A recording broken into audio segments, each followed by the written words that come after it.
அதுல ஒருத்தர் நமக்கு அட்வைஸ் சொல்றாங்க, கரூர் மோசமான ஏரியான்னு உங்களுக்கு தெரியாதா? அந்த செந்தில் பாலாஜி ஒரு ரவுடி பையன் உங்களுக்கு தெரியாதா? 6 மாசம் இருங்கடா. யாரு ரவுடி, யாரு அதிகாரப்படும் தெரியும்டா உங்களுக்கு? யாருக்கிட்ட 30 நாள் அண்ணன் அமைதியா இருக்கான்னு பார்த்துட்டு இருக்கீங்களா? அந்த எண்ணத்துக்கு நான் ஒரு பதில் சொல்றேன்.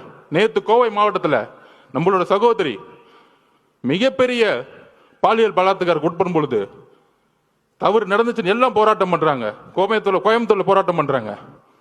அதுக்கு உடனே திமுக ஆதரவாளர்கள், அந்த பொண்ணு ஏன் 11 மணிக்கு அங்க போச்சு?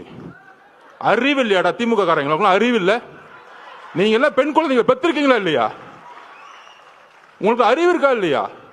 பெண்ணோ ஆணோ எங்க வேணாலும் போகணுங்கிற சுதந்திரம் இருக்கக்கூடிய தமிழ்நாடு தலைவர் வந்த பிறகு மாத்து வர்றா. அந்த மாதிரி தான் திமுக வாடகை வாய்கள் நமக்கு அட்வைஸ் பண்றாங்க. ஏன் கரூர் போனாங்க? திருட்டு பசங்களை பத்தி பேசாம நம்ம அட்வைஸ் பண்ணிட்டு இருக்காங்க. என்ன அரசியல் இது? உங்களோட கேவலமான வார்த்தைகளுக்கு பேச தெரியுமா? நீங்க தலைவர் அதுக்கான பயிற்சி எங்களுக்கு கொடுத்தது இல்ல. ஞாபகம் வச்சுக்கோங்க.